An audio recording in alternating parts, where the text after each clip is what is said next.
भारत यारों का यार ऐसे ही नहीं कहा जाता कि इजराइल पर भारत थोड़ी भी आंच नहीं आने देगा। भारत ने इजराइल को 27 टन गोला बारूद भेजा, लेकिन वो अब स्पेन के रास्ते से न होकर दूसरे रास्ते से इजराइल पहुंचेगा। जब भारत और इजराइल की दोस्ती बढ़ती है ना, पाकिस्तान के लिए कोई ना कोई मुश्किल जरूर खड़ी हो जाती है।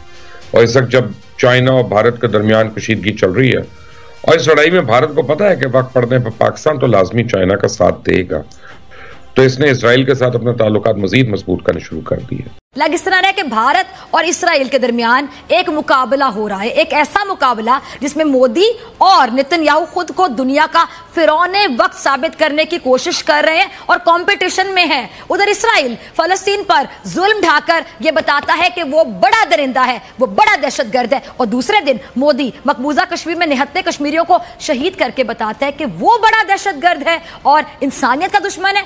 डिफेंस सेक्टर में अब भारत की एंट्री हो चुकी है और भारत ऐसा देश है जो कभी अपने मित्र देशों पर आंच नहीं आने देगा।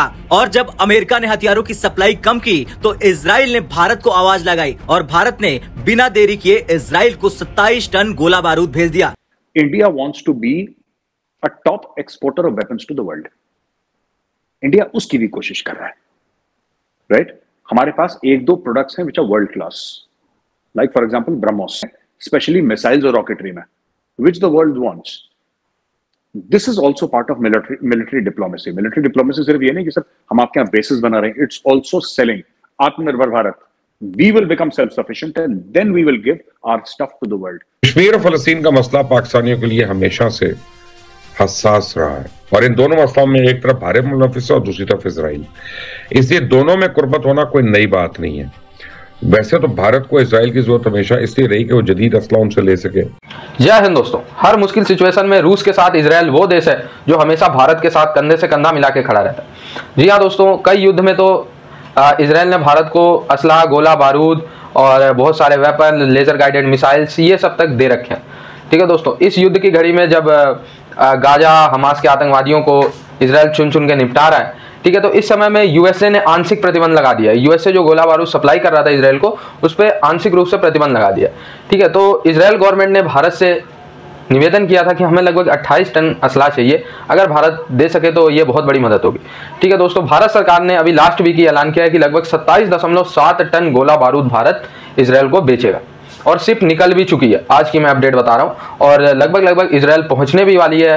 अभी 2-3 दिन पुरानी खबर ये थी कि स्पेन ने मना कर दिया था, क्योंकि जो वेपन था, जो गोला बारूद था, वो स्पेन के रास्ते इजराइल जाना था, तो स्पेन ने मना कर दिया था।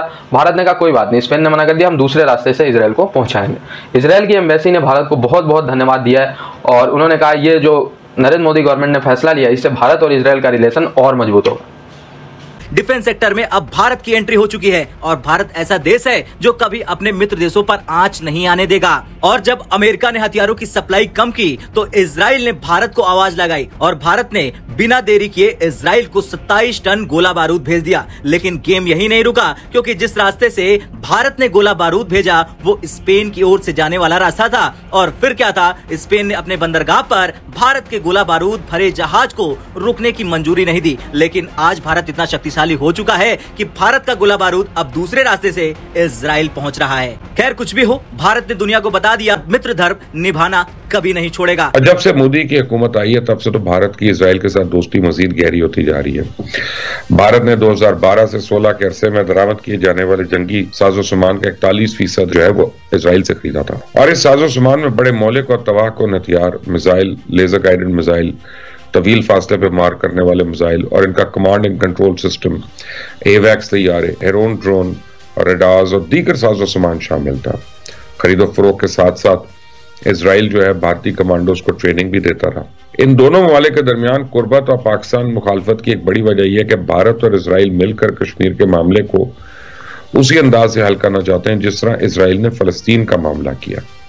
लेकिन दोनों जानते हैं कि पाकिस्तान के होते हुए ऐसा मुमकिन नहीं है। तो फलस्तीन के मसले में इसराइल के मुखालिफ कोई दूसरा मुल्क तो फरीक था नहीं, जबकि कश्मीर के मसले में पाकिस्तान आलमी सतह पर तस्लीम शुदा फरीक है और एटमी ताकत भी है। और पाकिस्तान भारत से किसी सूरत मरूब हो है ही नहीं, बल्कि इसके पास तो यह सलाहियत मौजूद है कि भारत को ज्यादा से ज्यादा नुकसान पहुंचाए। यही वजह है कि भारत, इसराइल और अमेरिका ने मिलकर अरब ममालिक को अपने साथ मिलाने की कोशिश की, क्योंकि ये तीनों ममालिक जानते हैं कि इसराइल के लिए मगरबी एशिया के तीनों मुस्लिम पावर ब्लॉक्स के दरमियान तफरीक का फायदा उठाने का इससे अच्छा तो मौका हो नहीं सकता। टर्की और कतर, ईरान और इराक, सऊदी अरेबिया और मिस्र अगर इसराइल अमेरिका की मदद से तमाम अरब ममालिक से खुद को तस्लीम करवा लेते और यहाँ अपने अड्डे कायम कर लेते तो इस खत्ते में इसका असर रसूख बहुत बढ़ जाएगा, अब एक ग्रेटर इसराइल बनाने की मदद मिलेगी। दोनों ममालिक के दरमियान होने वाली तजारत 1992 में 20 करोड़ डॉलर से बढ़ के 2011 में तकरीबन 20 अरब डॉलर तक पहुंच गई।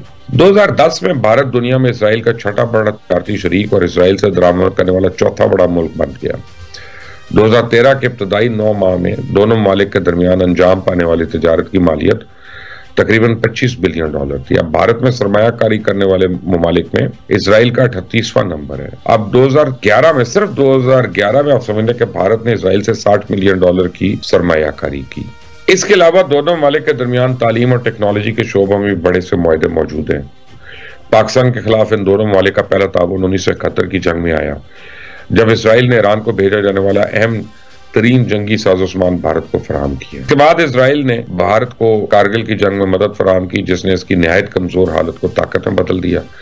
इंडिया टुडे ने अपनी 5 जुलाई 2017 की इशात में खुद ये हैरानकुन इंकशाफ किया था कि भारतीय फिजाइया अपनी जमीनी फौज को पाकिस्तानी पोजीशंस के मुतालिक सही मालूमात फराहम करने में नाकाम हो रही थी और इसके मिसाइल भी ठीक निशाने पर नहीं लग रहे थे। ऐसी हालत में इसराइल ने भारतीय फिजाइया को लेजर गाइडेड मिसाइल फराहम कर दिए, वो तैयारों में लगाए गए और इन मिसाइल्स की वजह से एच मिराज 2008 जो है उसकी प्रिसिशन बॉम्बिंग होगी।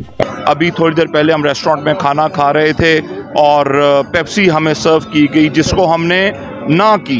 हम एक पाकिस्तानी रेस्टोरेंट में बैठे हुए हैं, मैकडॉनल्ड्स, KFC जो मल्टीनेशनल ब्रांड्स हैं जो इजरायली बैकिंग के साथ पाकिस्तान में काम कर रहे हैं, तो हमें उसको ना करनी चाहिए, हमें उनका बायकॉट करना चाहिए ताकि किसी तरीके से भी हम इजराइल को हिट कर सकें। ये हम जल्द से जुलूस तो निकालते हैं, शायद हम इस लेवल पे नहीं है, एज अ नेशन की बात कर रहा हूँ कि हम उनको सीधा टकराव तो नहीं दे सकते, मगर हमारी छोटी छोटी एफर्ट्स ही डिफरेंस क्रिएट करेंगी इंशाल्लाह। हो गया सर, ये तो पेप्सी, कोक, मैकडॉनल्ड्स या इस तरीके से जो उनसे छोटे मोटे ब्रांड हैं, इन्हें तो हम बायकॉट कर देंगे। आपको पता है कि माइक्रोसॉफ्ट की अगर बात करें, आपको पता है कि बड़ी बड़ी मल्टीनेशनल कंपनीज, IT की फील्ड में अगर कंपनीज की बात करें, वो सब भी तो इसराइल की बैक है या इसराइल की हैं। उन्हें क्यों नहीं हम जो सा वो बायकॉट करते? मोबाइल हम यूज़ कर रहे हैं, तमाम ऐप्स यूज़ कर रहे हैं, उन्हें क्यों नहीं बायकॉट करते? ये बात कभी आपने सोची है कि हमने उस लेवल पे वर्क क्यों नहीं किया? हमने अपनी ऐप्स क्यों नहीं बनाई? हम आज आके मैकडॉनल्ड्स बायकॉट करने पे रह गए हैं और उसका कोई फायदा सच मुझे नहीं नजर आता। बड़ी लंबी डिबेट आपने स्टार्ट कर दी है, काफ़ी पीछी हमारी हिस्ट्री है जिसके अंदर अगर हमने अपनी एजुकेशन में, रिसर्च एंड डेवलपमेंट में, साइंस के ऊपर, साइंस की एजुकेशन के ऊपर अगर हमने फोकस रखा होता, जनरेशन से ये मामला चलता आ रहा है, तो शायद आज हम एक जगह पे खड़े होते कि हम उनको मुंह तोड़ जवाब दे पाते। अभी हमें बात की कोई वर्थ होती है, हम कोई बात करते हैं, अभी तो हम अब बात करते हैं इंटरनेशनल लेवल पे, उसकी ना कोई वैल्यू होती है। हमने अपना फोकस किया ऑर्गेनाइजेशंस बनाने में, लश्कर तैयबा या इस तरीके से जो उनसे मुजाहिदीन के ग्रुप बनाने में, उन्होंने IT, उन्होंने डेवलपमेंट के ऊपर काम किया। क्या ये बात मैं ठीक कर रहा हूँ या गलत कर रहा हूँ? हम बिल्कुल IT सेक्टर में बिल्कुल पीछे हैं, साइंस और तरक्की के से हम काफ़ी पीछे रह गए हैं। अभी भी वक्त है, हमें कोशिश करनी चाहिए कि हम एजुकेशन पे फोकस करें, अपने बच्चों को पढ़ाएं और गवर्नमेंट लेवल को भी चाहिए कि वो एजुकेशन को आसान करे हर किसी के लिए। दोस्तों, भारत और इजराइल के रिलेशन बहुत पुराने हैं, लगभग 70 साल के आसपास हो गए, इससे भी ज़्यादा है।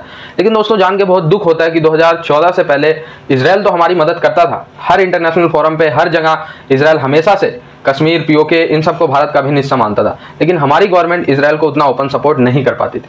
लेकिन इजराइल कभी इस बात का बुरा नहीं मानता। हालांकि वो तो जब से नरेंद्र मोदी जी की गवर्नमेंट आई है तो इजराइल का फुल सपोर्ट हो रहा है। दोस्तों, ये जनता चाहती है, भारत की जनता चाहती है कि इजराइल का हमारा सपोर्ट हो, हमारा दोस्ताना रिश्ता हो। ठीक है, अगर आप देखो तो लगभग आधी से ज़्यादा पॉपुलेशन भारत की चाहती है कि हमारे इजराइल के साथ बहुत अच्छे रिलेशन हो। लेकिन जो गवर्नमेंट थी 2014 से पहले, उन्होंने इजराइल के साथ शायद उतने अच्छे संबंध बना नहीं पाए। इजराइल ने हमें देने छोड़ हमसे कुछ लिया नहीं। हर क्षेत्र में आपको डिफेंस से लेके और डायमंड इंडस्ट्री इजराइल की सबसे बड़ी है, उसमें भी, इसके बाद फिर खेती की जो आधुनिक टेक्निक होती है उसमें, सब में इजराइल ने भारत को कुछ ना कुछ दिया ही है, भारत से कुछ लिया नहीं। ठीक है, तो हमें इजराइल जैसे दोस्त देशों का हमेशा मदद करना चाहिए, ना कि उनके साथ रिश्ते खराब करें ताकि मुश्किल सिचुएशन में वो भी मदद ना करें।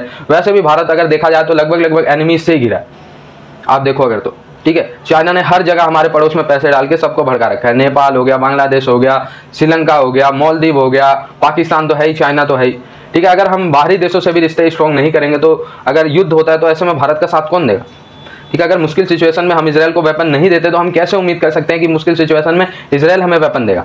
अगर हम मुश्किल सिचुएशन में रूस का साथ नहीं देते हैं, रूस से वेपन नहीं खरीदते हैं, रूस से ऑयल नहीं खरीदते हैं, या उनको नहीं देते हैं जो उनकी ज़रूरत है, तो वो मुश्किल समय में हमारी मदद कैसे करेंगे, ठीक है। ये देखने वाली बात है। आई होप ये वीडियो आपको अच्छा लगा हो। जुड़े रहे ऐसी वीडियोज़ के लिए, तब तक के लिए धन्यवाद। जय हिंद।